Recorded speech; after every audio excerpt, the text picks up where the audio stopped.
बच्चों, कैसे हैं आप सभी। आई होप आप लोग अच्छे होंगे। जैसा कि आप सभी को पता है, क्लास 7th का हमारा कौन सा चैप्टर चल रहा था, चैप्टर नंबर 6 हम कर रहे थे, जिसका हम पार्ट 1 ऑलरेडी हम देख चुके हैं। ठीक है, आज जो है हमारा बच्चों नेक्स्ट टॉपिक होगा आज का हमारा टॉपिक होगा ब्रीथिंग। ओके, अगर आप इस चैनल पे नए हैं तो मैं उनको बताना चाहती हूँ कि शिक्षिता साइंस पॉइंट जो है साइंस सब्जेक्ट के वीडियोस लेकर आता है क्लासेस 6, 7, 8 एंड 10 के, और जिसमें कि जो भी अगर आप पहली बार देख रहे हैं तो प्लीज आप इस चैनल को सब्सक्राइब करिए, ज्यादा से ज्यादा लाइक करिए, शेयर करिए। ठीक है, और आपने जो पहले के चैप्टर्स नहीं देखे हैं तो प्लीज आप प्लेलिस्ट में जाइए, वहां आपको पहले के चैप्टर्स मिल जाएंगे। और वो चैप्टर जो है मैंने पार्ट वाइज रखे हैं ताकि आपको ढूंढने में प्रॉब्लम नहीं होगी। ओके बच्चों, तो आपको ध्यान हो तो हमने पार्ट 1 के अंदर क्या देखा था। ठीक है, हमने रेस्पिरेशन देखा था।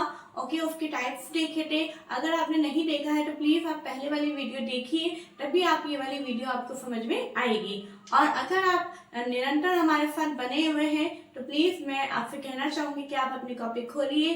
ठीक है, अपना पेन पेंसिल लेके बैठिए, क्योंकि आज भी जो हम लिखेंगे वो आपको लिखना जरूरी है ना। आई होप आपके नोट्स काफी हेल्प कर रहे होंगे। ओके बच्चों, तो इसी के साथ हम आज का अपना टॉपिक स्टार्ट करते हैं, ब्रीथिंग। ओके, ब्रीथिंग क्या होता है। ब्रीथिंग अपन देखते हैं जो हम सांस लेते हैं, है ना। जैसे कि हम जो ऑक्सीजन अंदर लेते हैं और कार्बन डाइऑक्साइड बाहर रिमूव करते हैं, उसी प्रोसेस को अपन क्या बोलते हैं, ब्रीथिंग। ठीक है, देख लेते हैं। It is a part of the process of respiration. सबसे पहले जो पता होना चाहिए, जो ब्रीथिंग प्रोसेस जो है वो हमारा किसका एक भाग है, वो हमारा रेस्पिरेशन प्रोसेस का ही एक भाग है, क्योंकि अगर ब्रीथिंग नहीं होगी तो रेस्पिरेशन भी नहीं होगा। Okay, during which an organism takes in the oxygen rich air. हम कौन सी वाली एयर अंदर लेते हैं, ऑक्सीजन रिच एयर, यानी वो एयर जिसके अंदर ऑक्सीजन सबसे ज्यादा पाई जाती है, and gives out air rich in carbon dioxide. और कौन सी एयर बाहर रिमूव करते हैं, वो एयर जिसके अंदर कार्बन डाइऑक्साइड ज्यादा मात्रा में होती है। ठीक है बच्चों, अब आता है हमारा इनहेलेशन। इनहेलेशन क्या होता है, taking in of air rich in oxygen into the body is called inhalation।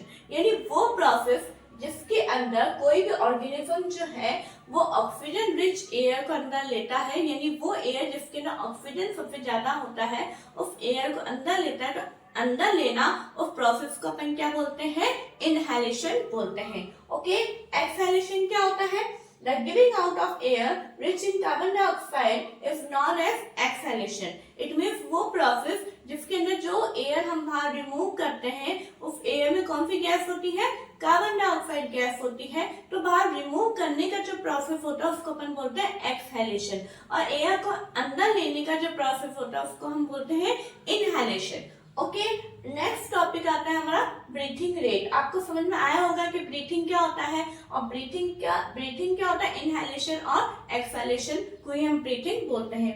अब यहाँ पे हमारा एक टॉपिक है ब्रीथिंग रेट, यानी जो हम श्वसन करते हैं उसकी दर क्या होती है। ठीक है, the number of times a person breathes in a minute is termed as breathing rate. It means कोई भी पर्सन जो है वो 1 मिनट में कितने ब्रीथ करता है, यानी 1 मिनट में ब्रीथ करने की जो संख्या होती है वही उसकी ब्रीथिंग रेट होती है। ओके बच्चों, नेक्स्ट आता है हमारा अब ब्रीथ। अगर आपसे ये तो पूरा ब्रीथिंग हो गया, लेकिन अगर आपसे पूछे तो एक ब्रीथ क्या होती है, क्योंकि अभी हमने देखा था the number of times a person breathe, यानी कितने ब्रीथ करता है, तो पहला हमें ये समझना होगा कि एक ब्रीथ क्या होता है। ठीक है, अब नंबर ऑफ ब्रीथ तो अपन जब काउंट करेंगे जब हमें एक ब्रीथ पता होगा। ठीक है, तो 1 ब्रीथ क्या होता है, इट मीन्स 1 इनहेलेशन। मैंने अभी आपको क्या बताया था, ब्रीथिंग क्या होता है, इनहेलेशन और एक्सहेलेशन, यानी एक बार इनहेलेशन और एक बार एक्सहेलेशन, उसको ये जो पूरा कंप्लीट साइकिल होता है उसको अपन बोलते हैं 1 ब्रीथ। ये नहीं कि हमने इनहेलेशन कर लिया ये 1 ब्रीथ हो गई, नो, इनहेलेशन एंड एक्सहेलेशन ये कंप्लीट एक ब्रीथ मानी जाएगी। तो 1 मिनट में कितनी हम इनहेलेशन करेंगे, कितना एक्सहेलेशन करेंगे, वो हमारा ब्रीथिंग रेट होगा। ओके बच्चों, तो यहाँ पे मैंने ब्रीथिंग रेट का अलग से फॉर्मूला भी लिखा है, क्योंकि वैसे तो मोस्टली नहीं आते, लेकिन मान लो फॉर एग्जाम्पल जो है कई बार कुछ इसमें न्यूमेरिकल बन के आ जाए, ठीक है, आपको मिनट दे दिया जाए और आपसे पूछा जाए इसमें कितने नंबर ऑफ ब्रीथ्स भी दे दिए जाए और फिर ब्रीथिंग रेट पूछे तो आप निकाल सकते हैं, ठीक है। तो फॉर्मूला ऑफ ब्रीथिंग रेट क्या होता है, number of breaths upon minute, यानी एक मिनट में या जितने मिनट हैं उसमें नंबर ऑफ ब्रीथ जितना किया गया है वही उसका ब्रीथिंग रेट कहलाता है। ओके बच्चों, अब देखिए, whenever person needs extra energy, he she breathe faster। अब जब किसी व्यक्ति को एक्स्ट्रा एनर्जी की जरूरत पड़ती है तो वो ब्रीथ जो है फास्ट करने लग जाता है। अब एक्स्ट्रा एनर्जी की जरूरत कब पड़ती है, आप थोड़ा सा ध्यान दीजिए कि हमारी जो ब्रीथिंग होती है वो फास्ट कब होती है, थोड़ा सा ध्यान कीजिए। अभी मैं जैसे पढ़ा रही हूँ, ठीक है, मैं भी कुछ काम कर रही हूँ, मैं एक नॉर्मल काम कर रही हूँ तो मेरा ब्रीथिंग फास्ट नहीं है, मेरा ब्रीथिंग नॉर्मल है। लेकिन वहीं पे अगर मैं बहुत तेज रनिंग कर रही हूँ या बहुत ही हैवी फिजिकल वर्क कर रही हूँ या एक्सरसाइज कर रही हूँ, ठीक है, तो क्या होता है कि तो हमारी उस समय जो ब्रीथिंग होती है बहुत ही फास्ट हो जाती है। हम जानबूझ के नहीं करते, वो अपने आप से हो जाती है। कई बार हम देखते हैं बहुत तेज भाग के आते हैं और हम ऐसे हाँफने लग जाते हैं, ठीक है। अगर हम हमारे यहाँ पे हम हाथ लगा के देखेंगे तो क्या होगा, बहुत तेज हमें जो है हमारी ब्रीथिंग नजर आएगी, बहुत तेज ब्रीथिंग हम फील करेंगे। तो ऐसा क्यों होता है, क्यों होता है, उसका रीजन ये है, ठीक है, क्यों होता है, क्योंकि उसको उस समय क्या चाहिए, एक्स्ट्रा एनर्जी चाहिए, क्योंकि हम बहुत ज्यादा हैवी वर्क कर रहे हैं, बहुत ज्यादा मेहनत का काम कर रहे हैं, बहुत तेज दौड़ रहे हैं, तो बहुत तेज दौड़ने के लिए क्या चाहिए, एनर्जी चाहिए, ठीक है। आप देखते हैं हम शुरू से सीखते आए हैं कि कुछ भी काम करने के लिए हमें क्या चाहिए होती है, एनर्जी चाहिए होती है। और एनर्जी हमें किससे मिलती है, फूड से मिलती है। अभी तक हमने इतना पढ़ा था, लेकिन आज बच्चों आपको एक और कॉन्सेप्ट क्लियर होगा कि फूड से एनर्जी कैसे मिलती है, ठीक है, तो उसी के बारे में यहाँ पे है। और फूड से एनर्जी जो पूरा मिलता है उसके अंदर और चीजें क्या इंक्लूड होते हैं, उसी पूरे प्रोसेस को अपन रेस्पिरेशन बोलते हैं, ठीक है। देखिए, as a result more oxygen is supplied to our cell.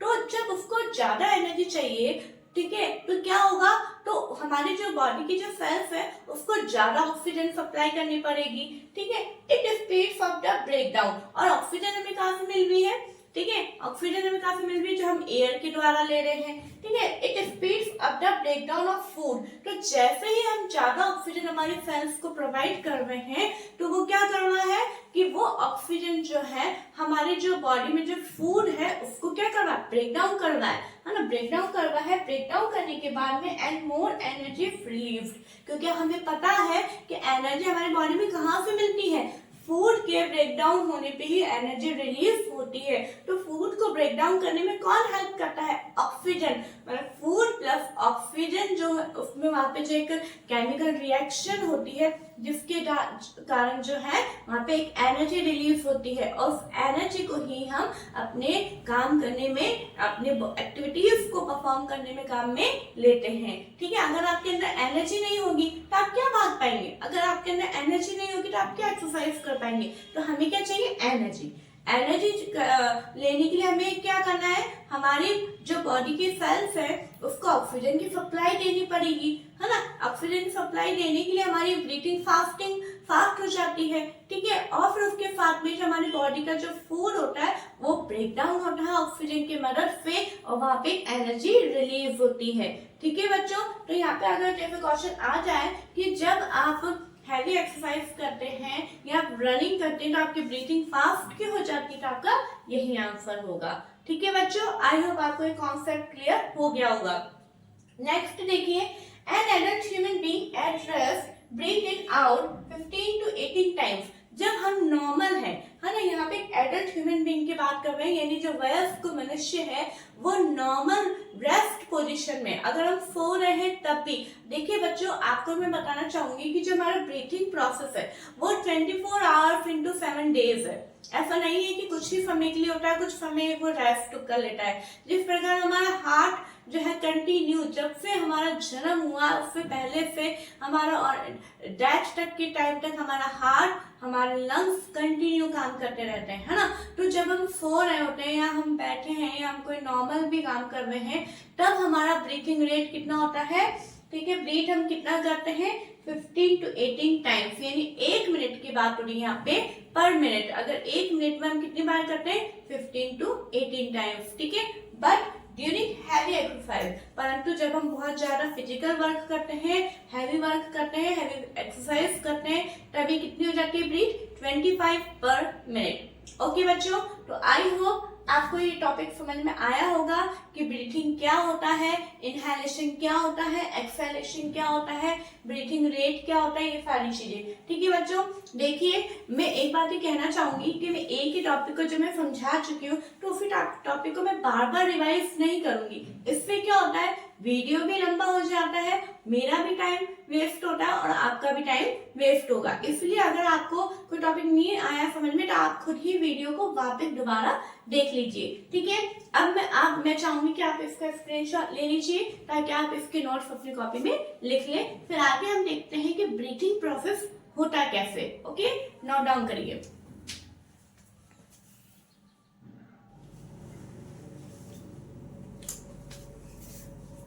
Okay बच्चों, अब देखिए, अब हमारा नेक्स्ट टॉपिक स्टार्ट होता है how do we breathe it, मतलब हम ब्रीथ कैसे करते हैं, ठीक है, वो देखेंगे अपन।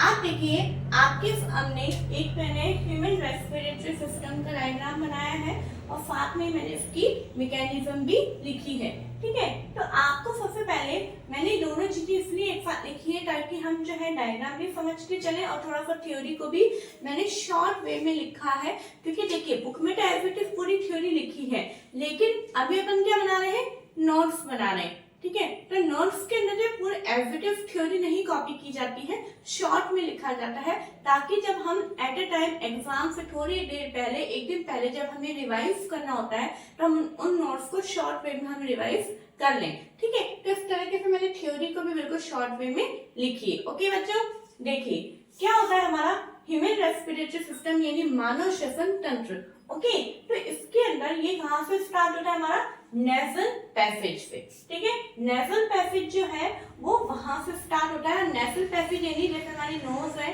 ठीक है, नोज के अंदर क्या होते हैं, ये दो जो छिद्र होते हैं जिन्हें हम बोलते हैं नॉस्ट्रिल, क्या बोलते हैं, नॉस्ट्रिल्स बोलते हैं। तो यहाँ पे हमारा सबसे पहले ब्रीथिंग प्रोसेस कहाँ से स्टार्ट होता है, नॉस्ट्रिल से। ये दोनों चीजें मैंने यहाँ पे एक साथ बताती चल रही हूँ, ठीक है।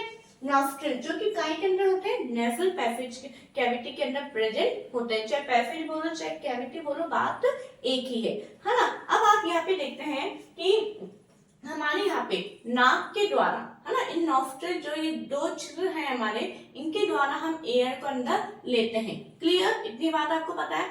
अब आप यहाँ पे एक चीज देखिए कि हमारे यहाँ पे एयर के अंदर क्या होते हैं, बहुत सारे डस्ट पार्टिकल्स होते हैं, है ना, वाटर वेपर्स होती हैं, बहुत सारे पॉलेन्स प्रेजेंट होते हैं, ठीक है। तो ये जो डस्ट पार्टिकल वाली एयर यानी जो अशुद्ध वायु जो है हमारे अंदर, वो हमारे अंदर हम इनहेल कर रहे हैं, तो वो अगर हम डस्ट वाली एयर को हम अंदर इनहेल करेंगे तो हमारे लिए बहुत ज्यादा नुकसान होगा।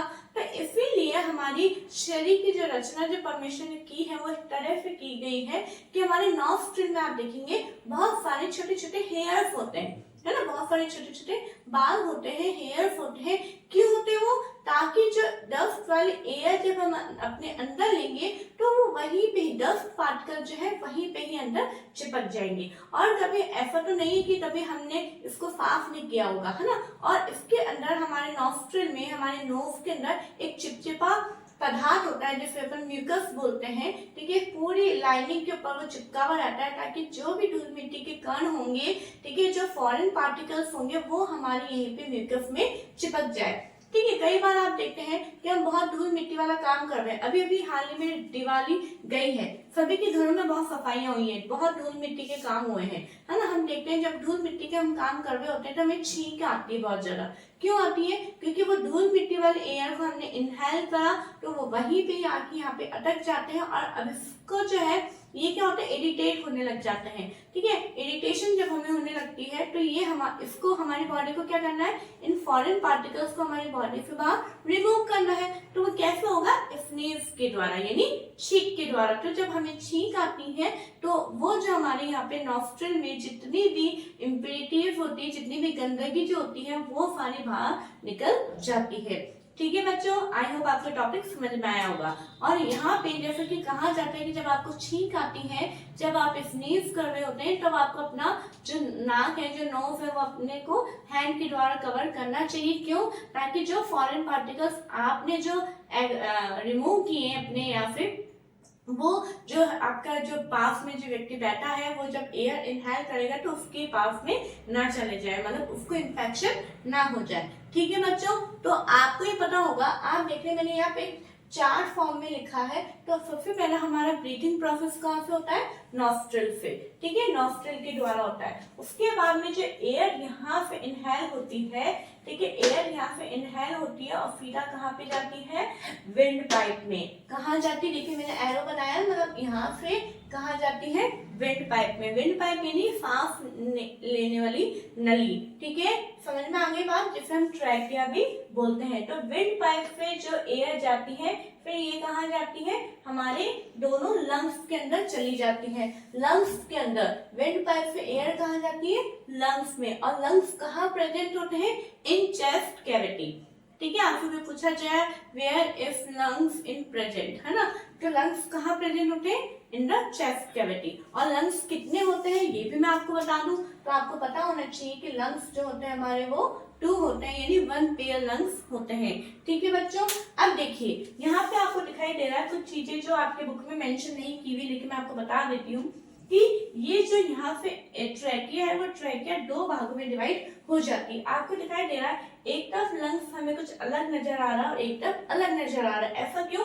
क्योंकि इस डायग्राम के द्वारा दोनों चीजें शो करने की कोशिश की गई है। ठीक है, तो क्या होता है, अंदर से लंग्स इस तरीके का होता है। आप यहाँ पे देख रहे हैं जो ट्रैकिया होता है वो बहुत ही छोटी छोटी ट्यूब्स में आके डिवाइड हो रही है। ठीक है, इन छोटी छोटी ट्यूब्स को हम ब्रोंकाई बोलते हैं, जो कि नहीं है लेकिन मैं थोड़ा सा नॉलेज के लिए बताना चाह रही हूँ। ब्रोंकाई बोलते हैं, और ये ब्रोंकाई भी जो छोटे छोटे और में डिवाइड होते हैं उन्हें हम ब्रोंक्यूल्स बोलते हैं। ठीक है, आगे बात समझ में। अब यहाँ पे जो आपको ये बाहर दिख रहा है, ये क्या है? हमारी रिब्स हैं। रिब्स यानी पसलियां, जिन्हें हम हिंदी में बोलते हैं। कई बार आप देखते हैं बहुत ही पतला जो व्यक्ति होता है, ठीक है, इसके यहाँ पे आगे चेस्ट में हमें बहुत छोटी छोटी ऐसी हड्डियां नजर आती है। ठीक है, इस तरह से पूरा उसकी हड्डियां नजर आती है। एक एक हम रिब्स को, तो वो हमारी क्या है? रिब्स। हम उन्हें काउंट भी कर सकते हैं। तो यहाँ पे नेक्स्ट हमारी क्या लाइन है? This cavity. इट मीन्स ये जो चेस्ट कैविटी है, this cavity is surrounded by ribs. ये किससे, ये चारों तरफ किससे घिरी हुई है? हमारे रिब्स के द्वारा घिरी हुई है। ठीक है, दोनों साइड में। आगे बात समझ में, आप फील भी कर सकते हैं, हमारे यहाँ पे दोनों साइड में जो है पसलियां होती है, जिसके अंदर हमारे ये लंग्स एंड हमारा हार्ट जो होता है वो अंदर प्रेजेंट होता है। ठीक है, ये रिब्स का क्या काम है? आप देखते हैं कितनी ही बार जो है हम नीचे यूं गिर जाते हैं बहुत तेज, है ना? आगे की साइड में हम चेस्ट की तरफ से हम गिर जाते हैं आगे, तो हमारे लंग्स को, हमारे हार्ट को किसी प्रकार का कोई नुकसान ना हो। क्यों? क्योंकि ये बलून लाइक स्ट्रक्चर, बहुत ही डेलिकेट स्ट्रक्चर होती हैं। ठीक है, तो ये फट ना जाए, इनमें कोई खराबी ना हो जाए, तो इससे बचाने के लिए जो रिब्स होती है वो हड्डियों की बनी होती है। ठीक है, तो वो जो है एक तरह से इसको हम रिब केव भी बोलते हैं, यानी पसलियों से बना हुआ पिंजरा, ताकि वो हमें इन सॉफ्ट ऑर्गन्स को प्रोटेक्ट करके रख सके। ठीक है, बहुत सारी चीजें मैं आपको बुक के मैटर के अलावा बता रही हूँ। ओके, आई बात आपको समझ में? अब आप देखिए, अब ये क्या होता है, हमारे जो लंग्स हैं, है ना, अब इनके अंदर एयर आएगी, क्योंकि हम एयर इनहेल करेंगे, यानी एयर अंदर जाएगी, फिर हम बाहर निकालेंगे, आएगी जाएगी आएगी जाएगी। इस तरीके से जैसे एक बलून के अंदर एयर आप अंदर एंटर करते हो तो फूल जाता है, फूलने पे उसका उसमें थोड़ा सा वेट हो जाता है। एक खाली बलून में कोई वेट नहीं होगा, लेकिन जैसे उसके अंदर आप एयर डालोगे उसका कुछ ना कुछ तो वेट होगा। ठीक है, तो यहाँ पे क्या हो रहा है, 2 लंग्स, और मैंने आपको बोला कि ये हमारे पूरे लाइफ टाइम चलने वाला प्रोसेस है। ठीक है, तो जब जो बलून्स हैं, जो हमारे लंग्स हैं, वो एयर अंदर आएंगे और फिर बाहर एयर रिमूव होगी, तो ये एक्सपेल भी होंगे और मतलब फूलेंगे भी और संकुचित भी होंगे, कॉन्ट्रैक्ट भी होंगे और एक्सपेल भी होंगे। तो इनको क्या होगा, नीचे एक सपोर्ट की जरूरत है। क्या जरूरत है? एक सपोर्ट की जरूरत है। वो सपोर्ट इसे कौन दे रहा है? डायफ्राम दे रहा है। कौन दे रहा है? डायफ्राम दे रहा है। देखिए, diaphragm forms the floor of the chest cavity. Chest cavity के एक तरफ फ्लोर है ना, मतलब डायफ्राम के ही चेस्ट कैविटी है और इन लंग्स को एक तरफ से कौन सपोर्ट दे रहा है, ये डायफ्राम दे रहा है। और ये डायफ्राम क्या है, एक मस्कुलर शीट है, यानी इसमें ये कोई बोन की बनी हुई नहीं, ये मांस की मसल्स की बनी हुई है। ठीक है, डायफ्राम की एक मस्कुलर शीट है जो कि चेस्ट कैविटी की एक बेस बनाता है। ठीक है, आगे बात समझ में। तो अब यहाँ पे आप देखिए कि मेन हमारे यहाँ पे क्या बात है, ये तो हमारी हो गई स्ट्रक्चर, है ना, ये हमारे रेस्पिरेटरी सिस्टम की स्ट्रक्चर हो गई। अब करना क्या है, अब देखिए, अब जो अपना जो थ्योरी है, जो इसका मैकेनिज्म है, मैंने इसको इस तरह से शॉर्ट फॉर्म में लिखा है, वो मैं आपको समझाती हूँ। ड्यूरिंग इनहेलेशन, ब्रीथिंग में क्या होगा, इनहेलेशन एक्सहेलेशन, दो ही प्रोसेस है। ठीक है, तो इनहेलेशन होगा, थोड़ा सा माइंड यूज में करिए, है ना, रटना कुछ भी नहीं है। जब इनहेल होगा, एयर अंदर आएगी, तो एयर अंदर आएगी तो क्या होगा, जो रिब्स है वो मूव अप होएगी, यानी बाहर की तरफ मूव होएगी। क्यों रिब्स बाहर मूव क्यों होंगी, क्योंकि एयर अंदर आई तो बलून के अंदर एयर जैसे फिल होती है तो बलून का साइज बढ़ेगा, तो बलून का साइज बढ़ेगा तो जो जैसे फॉर एग्जांपल ये हमारा ये बलून है और ये रिब्स है, तो जैसे बलून का साइज बढ़ता जाएगा तो क्या होगा, रिब्स भी बाहर की तरफ मूव करेगी। फिर क्या होगा, and outward, up and outward, यानी रिब्स ऊपर की तरफ और बाहर की तरफ मूव करेगी। और डायफ्राम मूव डाउन, और डायफ्राम का क्या होगा, जैसे ही लंग्स के अंदर एयर जाएगी तो लंग्स में एक वेट आएगा, तो लंग्स के अंदर वेट आएगा तो जो शीट है वो क्या होगी, जैसे मैं किसी चीज को दबाऊंगी तो क्या होगा, नीचे की तरफ जाएगी, तो ऐसे जो डायफ्राम है वो नीचे की तरफ मूव होना चालू करेगा। ठीक है, ये इनहेलेशन प्रोसेस के समय। और जब ये चीज होगी तो चेस्ट कैविटी के अंदर जो स्पेस होगा वो क्या होगा, वो हमारा बहुत ही ज्यादा होने लग जाएगा। ठीक है, ऐसे हमारा एक्सहेलेशन के अंदर क्या होगा, जब एक्सहेलेशन यानी जब एयर बाहर निकलेगी, तो एयर बाहर निकलेगी तो यानी लंग्स का साइज कम होगा, साइज कम हो जाएगा, जैसे बलून में से एयर निकलती है तो इस तरह से हो जाएगा, तो पास में जो रिब्स जो बाहर थी वो क्या हो जाएगी, अंदर हो जाएगी, तो रिब्स मूव डाउन, जो ऊपर गई थी वो नीचे भी हो जाएगी और इनवर्ट्स भी हो जाएगी। डायफ्राम मूव्स अप, और डायफ्राम वापस अपनी पहले वाली पोजीशन में आ जाएगा। इट मीन डायफ्राम नीचे ऊपर नीचे ऊपर इस तरह से चलता है। रिब्स जो है अंदर बाहर इस तरह से होती है, ऊपर नीचे अप डाउन इस तरह से मूवमेंट चलता रहता है। अब आपको ये चीज पता करनी है, बहुत ही इजीली आप पता कर सकते हैं। आप देखिए, जैसे आप अपने लोअर एब्डोमेन पे अपनी हथेली को रखिए 1 मिनट के लिए,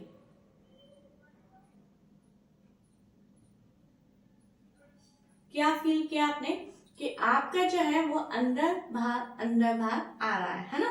तो यही हमारा ब्रीथिंग का पूरा प्रोसेस होता है। ओके बच्चों, अब देखिए ये जो डायग्राम है थोड़ा सा बच्चों को लगता है टिपिकल है ना, टिपिकल कुछ भी नहीं है। ये मैंने आपके सामने मैंने भी अपने हाथों से ही बनाया है ना। हल्के फुल्के कुछ छोटे मोटे ऊपर नीचे हो सकता है, बाकी क्योंकि एक बोर्ड पे मार्कर से बनाना और एक पेंसिल से बनाना अंतर होता है। ठीक है, तो आप भी इसी तरीके से पूरी कोशिश करिएगा बनाने के लिए। और जिस तरह से मैंने थोड़ा अलग अलग कलर यूज में लिया है, तो आप भी जो है समझने के लिए रफ कॉपी के ना अलग अलग पेन से बनाइएगा, ताकि आपके थोड़ा सा स्ट्रक्चर एकदम क्लियर हो सके। ओके, इसी के साथ में जो है हम आगे का टॉपिक और कवर करेंगे। इसी के अंदर पहले मैं चाहूंगी कि आप इनके नोट्स लिख लीजिए, नोट डाउन करिए।